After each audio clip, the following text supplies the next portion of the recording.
नमस्ते। उत्तर प्रदेश की राजनीति में कुछ न कुछ घटित होता रहता है और कल दो खबरें हुई जिनमें से एक का विश्लेषण कल किया गया कि समाजवादी पार्टी जो उत्तर प्रदेश का एक प्रमुख विपक्षी दल है वो अपनी रणनीति कैसे बना रहा है, उसके नेता मुखिया क्या सोच रहे हैं। और दूसरा एक बड़ा राजनीतिक दल बहुजन समाज पार्टी, उसकी नेता मुखिया आदरणीय श्री मायावती जी, सुश्री मायावती जी, उनका क्या राजनीतिक रुझान है, इसका विश्लेषण करने के लिए एक खबर का आधार हमने बनाया। जब तक चुनाव की घोषणा न हो जाए, जब तक आचार संहिता लागू न हो जाए, तब तक कोई एक चीज तय करके कह दी जाए कि इंडिया गठबंधन में जितने दल शामिल हैं सभी रहेंगे या बिखर जाएंगे, इसका दावा नहीं किया जा सकता। इतने ही रहेंगे या और जुड़ जाएंगे, इसका दावा भी नहीं किया जा सकता। ये वक्त के साथ पकने वाली खिचड़ी है सियासत की, और इसमें जो लंबी और सबसे देर तक पकने वाली खिचड़ी है वो बहुजन समाज पार्टी की राजनीतिक सूझबूझ, उनका राजनीतिक निर्णय इसकी है। पिछले दिनों एक बार हमने इस बात का विश्लेषण करने की कोशिश की कि बहुजन समाज पार्टी की रणनीति क्या होगी, क्या वो गठबंधन में शामिल होंगी। कुछ उड़ती खबरें आई, हमने उसका एक विश्लेषण किया कि इन इन शर्तों पर एक रास्ते खुल रहे हैं जिससे बहुजन समाज पार्टी इंडिया गठबंधन में शामिल हो सकती है। कल भी एक ऐसी खबर आई, समाजवादी पार्टी के नेता, राज्यसभा के सदस्य प्रोफेसर राम गोपाल यादव की बहाने उनसे जुड़ी हुई ये खबर आई कि इंडिया गठबंधन में बसपा के शामिल होने के कुछ नए रास्ते खुल रहे हैं और प्रोफेसर राम गोपाल उसको लेकर के कुछ कुछ कर रहे हैं। लेकिन इस बार बसपा की तरफ से प्रतिक्रिया देने में बिल्कुल विलंब नहीं हुआ। बसपा प्रमुख का ट्वीट आता है कि ये बिना मतलब का, बिना सिर पैर का एक ऐसा खबरों का संसार है जिसका कोई ठोस आधार नहीं है। बसपा अकेले लड़ेगी, इसकी घोषणा बसपा प्रमुख कर चुकी हैं। उन्होंने फिर से पुख्ता किया कि ये खबर बिना सिर पैर की बेबुनियाद खबर है कि बसपा किसी किस्म के गठबंधन की कोशिश कर रही है। बसपा अकेले लड़ेगी। और फिर आकाश आनंद जो नेशनल कोऑर्डिनेटर हैं बहुजन समाज पार्टी के, उन्होंने और थोड़ा सख्त लहजे में इस खबर को खंडन किया और यहां तक कि उन्होंने खंडन करते करते बसपा की तरफ से प्रोफेसर राम गोपाल को भाजपाई खेमे का व्यक्ति कहा गया। सियासत में यह चलता रहता है, जब तक आप साथ होते हैं आप एक पुराने जख्मों, बयानों और तमाम चीजों को भूल कर एक हो जाते हैं, और जब अलग होते लड़ते हैं तो ऐसा लगता है कि ये दूरी इतनी है जो पार्टी नहीं जा सकती। इस वाले खेल की सियासत में भारतीय जनता पार्टी का फिर से कोई सानी नहीं है। आपको याद है उत्तर प्रदेश के लोगों, भारतीय समाज पार्टी सुहेलदेव के नाम पर जो राजनीतिक दल बना है ओम प्रकाश राजभर का, ओम प्रकाश राजभर जब मंत्री पद छोड़ करके कुछ दिन विपक्ष में रहे और फिर 2022 के चुनाव के करीब आते आते उन्होंने समाजवादी पार्टी के साथ गठबंधन किया, तो चुनाव में खूब भला बुरा कहा भाजपा को लेकर। चल सन्यासी मंदिर में, मेरे अंगने में तुम्हारा क्या काम है, ये सब कुछ चलता रहा। एक जनसभा में उनके मुंह से गाली तक निकल गई भाजपा के नेताओं के लिए। गठबंधन टूटता है सपा से, धीरे धीरे वो वापस बसपा भाजपा की तरफ लौटते हैं। गाली देने वाले, भला बुरा कहने वाले सबको बीजेपी अपना बना लेती है। हालांकि इम्तिहान तकड़ा देना पड़ा कि घोषित चुनाव जीतोगे तब मंत्री बनोगे, बेचारे चुनाव हार के मंत्री अभी तक नहीं बन पाए। ऐसा दलित पिछड़े नेताओं के साथ शर्त लगा दी जाती है और वो शर्त वो झेल रहे हैं। कहना यह है कि सियासत में कोई स्थायी शत्रु, स्थायी मित्र नहीं होता, और जैसे ही वो साथ खड़े होते हैं, इसको लेकर के कयास शुरू हो जाता है। तो बसपा 2019 के चुनाव के पहले तक कभी सपा से गठबंधन करेगी, इसका कोई दूर दूर तक आसार नहीं नजर आ रहा था। लेकिन बसपा प्रमुख ने सपा से गठबंधन किया और गठबंधन करके उन लोगों ने चुनाव लड़ा। ये राजनीति में संभव था। कल्पना करिए, बसपा और उसके कैडर के लोग मान्यवर कांशीराम के एक शानदार विरासत की उपज है। इसीलिए मान्यवर कांशीराम कहा करते थे, ये जो वंचित शोषित भारत के समाज हैं, डीएस4, दलित, शोषित, वंचित समाज संगठन जो बना, फिर बाम सेफ जिसमें एससी, एसटी, ओबीसी, माइनॉरिटी कर्मचारी संगठन बना, और फिर बसपा बना। एक मिशन और आंदोलन का यात्रा है जो बहुजन समाज पार्टी ने किया है। और इसलिए मान्यवर कांशीराम कहा करते थे कि हम बिरसा, फूले, अंबेडकर, पेरियार, इनके विचारों को गांव गांव ले चलेंगे। जिसकी संख्या भारी है उसकी हिस्सेदारी दिलाएंगे। 10 का शासन 90 पर चलेगा, इसका विरोध करेंगे। 90 का शासन मांगेंगे। वोट से लेंगे पीएम, सीएम, आरक्षण से एसपी, डीएम लेंगे। Ambedkar on wheel, Periyar on wheel करके एक सोशल कल्चरल मूवमेंट चला। मनोहर कांशीराम ने उत्तर भारत को ठीक ठाक ढंग से बदल कर रख दिया। बाबा साहब डॉक्टर भीमराव अंबेडकर का विचार हो, फूले का, पेरियार का, इस विचार को उत्तर भारत में स्थापित किया। जन आंदोलन, 40,000 किलोमीटर तक साइकिल यात्रा की। मर्डर कमीशन को लागू कराने के लिए आंदोलन किए। जेल जाने की बात की, बैलेट और बुलेट की बात की। और जब वो आखिरी पायदान पर खड़ा एक शेड्यूल कास्ट का व्यक्ति, एक शेड्यूल ट्राइब का व्यक्ति अपने वोट का अधिकार समझकर जिस दिन खड़ा होकर के वोट डाला और अपनी सरकार बनाई, उस दिन असल मायने में इस देश का लोकतंत्र मजबूत हुआ, क्योंकि आखिरी व्यक्ति तक लोकतंत्र पहुंचा। और ये मानवर कांशीराम के मिशन मूवमेंट की बात थी। और इसलिए वो लगातार बसपा को कहते थे कि ये पार्टी नहीं है, पॉलिटिकल पार्टी नहीं है, ये एक मिशन का नाम है। और इसलिए समाज के सबसे हाशिए की पायदान पर खड़ी होकर के एक महिला जो दलित समाज से आती थी, जो शिक्षिका बनी थी और डीएम बनना चाहती थी, मानवर कांशीराम दिल्ली के उनके एक भाषण से प्रभावित होकर के उस नवयुवती के घर पहुंचते हैं। कम उम्र की एक लड़की जिसके अंदर एक तेवर, एक आत्मविश्वास, एक वैचारिक स्पष्टता दिखी। मनोहर कांशीराम ने उनसे पूछा कि आप क्या बनना चाहती हैं? उन्होंने कहा हम डीएम बनना चाहते हैं। मनोहर कांशीराम ने कहा कि हम आप जैसे लोगों को ये चाहते हैं कि आप इस देश के शासक बने। डीएम और एसपी तो आपके पीछे फाइल लेकर खड़े होंगे। और जब 1995 में किसी भी अलग परिस्थिति में, हालांकि वो कहानी फिर कभी, जब मान्यवर कांशीराम की वो संघर्ष मिशन का एक नतीजा निकलता है कि उस समाज के हाशिए पर ढकेल दिए गए पायदान से चलकर एक नेता उत्तर प्रदेश जैसे सूबे की मुख्यमंत्री बनती हैं आदरणीय मायावती जी, आप कल्पना नहीं करेंगे कि उसने कैसे इस देश के लोकतंत्र को, समाज को बदल कर रख दिया। आज भी भारतीय जनता पार्टी, कांग्रेस, समाजवादी पार्टी, तमाम दल जो उत्तर प्रदेश में राजनीति करते हैं, मैं एक बात कहना चाहता हूं, मानवर कांशीराम और मुलायम सिंह यादव, चौधरी चरण सिंह के बाद, जयप्रकाश जी के बाद, लोहिया जी चूंकि उत्तर प्रदेश के ही थे, आज लोहिया जी का को याद करने का दिन भी है, उस पीढ़ी के नेताओं के बाद अगर आपको उत्तर भारत की राजनीति समझनी है तो सबसे पहला नाम आपको मानवर कांशीराम का आएगा, फिर लालू प्रसाद यादव, मुलायम सिंह यादव, इनके नाम जोड़ते जाए, नीतीश कुमार, रामविलास पासवान और तमाम लोग।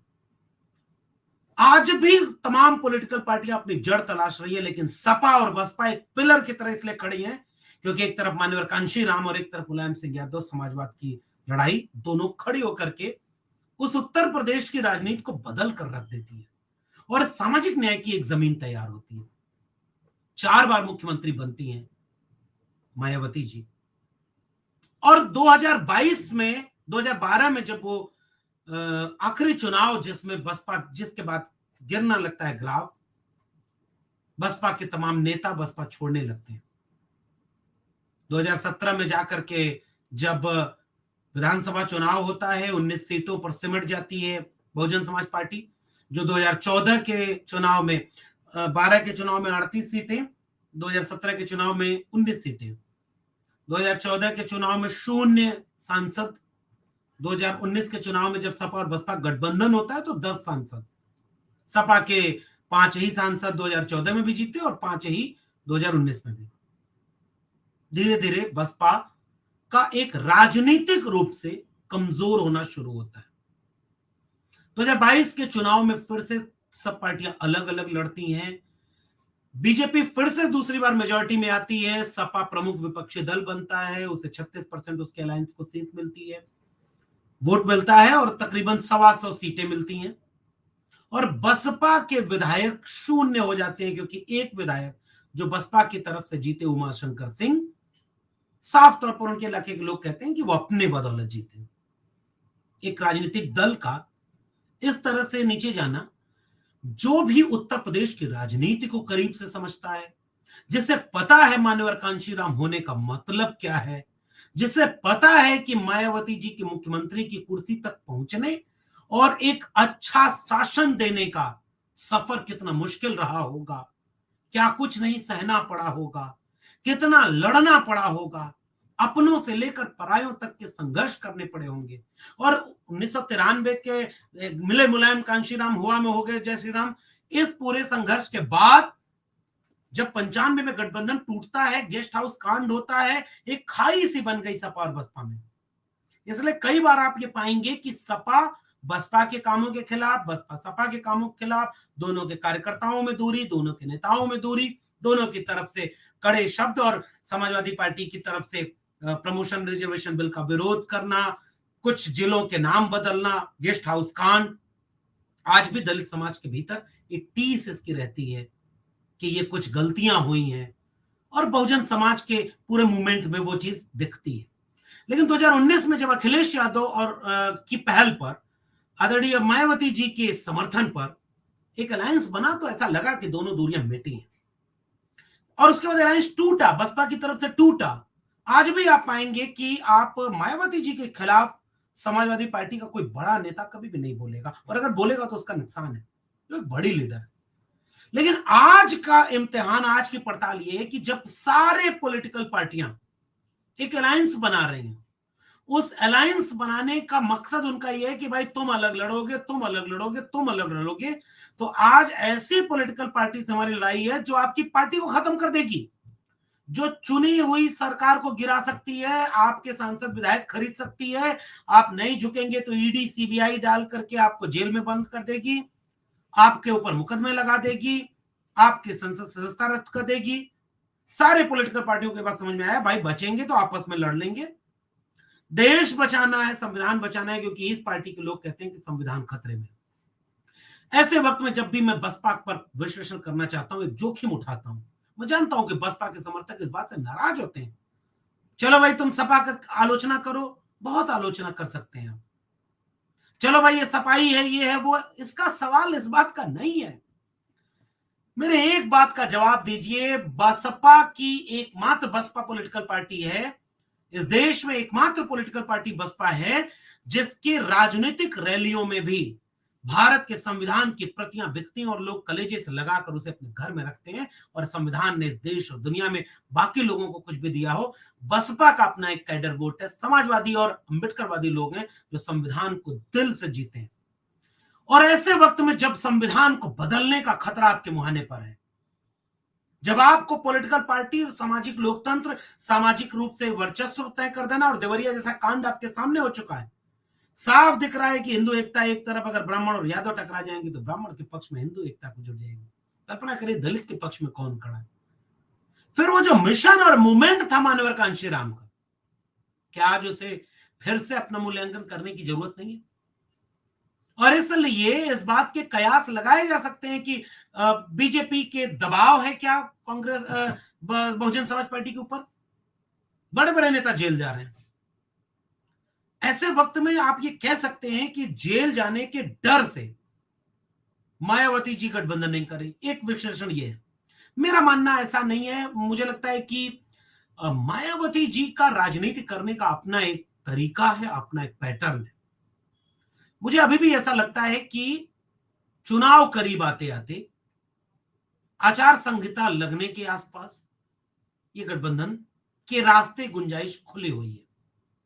हालांकि राजनीति में ये होता है कि आप बयान दे देते हैं कि नहीं भाई हम अकेले लड़ेंगे, तो माना जाता है कि भाई जब बसपा प्रमुख ने कह दिया कि हम अकेले लड़ेंगे, तो आप किस बात के विश्लेषक को आप कह रहे हो कि चुनाव के करीब आते आते अलायंस हो सकता है।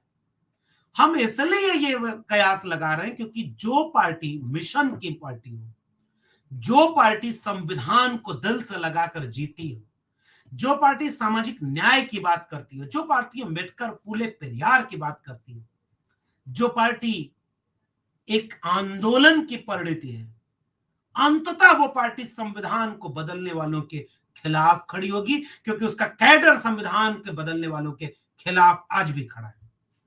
राजनीति के अपनी अपने तरीके हैं और हर हर दल अपने पैटर्न पर राजनीति करता है। हो सकता है कि ये एक चाल हो, राजनीतिक सूझबूझ की चाल हो, और ऐसे में बसपा के कैडर से अगर आप करीब रहकर जाकर बात करेंगे, बसपा का जो कैडर वोट है ना, वो दिल में संविधान रखता है, सामाजिक न्याय रखता है, अम्बेडकर को रखता है, माननीय कांशीराम को रखता है। उसे राजनीतिक रूप से बदनाम किया जाता है कि 5 किलो अनाज पर वो दूसरे को वोट दे रहा है, ऐसा है नहीं। एक जागरूक कैडर कभी भी संविधान के साथ छेड़खानी करने वाले के साथ नहीं जा सकता, और बसपा प्रमुख को यह बात पता है। इसलिए मेरा मानना है कि जो डर बीजेपी दिखा रही है, आप 20 मुकदमा इस देश के दलितों के ऊपर लगा दीजिए, उनकी हालत खराब हो जाएगी। जिसके घर में खाने को नहीं, दलितों, पिछड़ों, आदिवासियों के साथ जो इस देश में हो रहा है, कहां से वो मुकदमा लड़ेंगे। ऐसे वक्त में बहुजन समाज पार्टी की रणनीति ये है, और किसी भी पॉलिटिकल पार्टी की रणनीति होती है, अपने कैडर को आप ये बताएं कि हम अकेले चुनाव लड़ेंगे, और उस बिसात पर पूरा का पूरा कैडर, एक एक जिले का, एक एक ब्लॉक का, एक एक तहसील का, एक एक गांव का कैडर सक्रिय होता है, मेहनत करता है, संगठन बनाता है, अपने विचारों को लोगों तक ले जाता है। हर एक जिले में रैलियां हो रही हैं, बसपा सक्रिय है, नेशनल कोऑर्डिनेटर पूरे देश में घूम घूम करके आकाश आनंद रैलियां कर रहे हैं, और आकाश आनंद को आगे करके बसपा अपने कैडर को मजबूत कर रही है। तो कोई भी पॉलिटिकल पार्टी यही करेगी, वो अपने कैडर को मजबूत करेगी, वो अपने लोगों को जोड़ेगी। लेकिन आखिरी वक्त तक मुझे ऐसा लगता है कि वो संविधान बदलने वालों को दिल्ली की सत्ता से बदलने के कदम उठाएगी। ये मेरा विश्लेषण है। आप इसे क्या कहेंगे कि किस आधार पर यह हो सकता है? मैं कहूंगा अभी मेरे पास कोई ठोस आधार नहीं है। मेरे पास एक आधार है, वो है बसपा की विचारधारा, बसपा की अपनी कोर आइडियोलॉजी। और वो आइडियोलॉजी मुझे कहती है कि जो संविधान की धज्जी उड़ाने की बात करे, जो पार्टी मिशन से निकली है, वो कभी भी कोई ऐसा कदम कतई नहीं उठाएगी जिसका लाभ संविधान बदलने वाले को मिल जाए।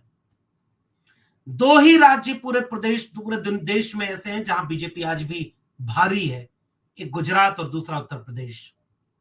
और जिस दिन बसपा प्रमुख ने यह तय कर लिया कि हम संविधान को बदलने वालों को बदल कर रख देंगे, उत्तर प्रदेश से बीजेपी साफ हो जाएगी।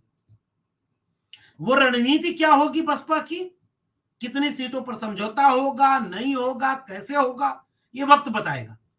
लेकिन आज भी मैं कह रहा हूं कि जिस मिशन और आंदोलन से निकली हुई एक पॉलिटिकल पार्टी बसपा है, उसका कोर वोटर अपने सोशल मीडिया से लेकर देश के अखबारों तक ये पढ़ रहा है, देख रहा है, जान रहा है आरक्षण खत्म हो गया, आरक्षण को बर्बाद कर दिया गया है, सरकारी शिक्षा और सरकारी रोजगार को प्राइवेट हाथों में बेच करके पूरी तरह तबाह कर दिया गया है।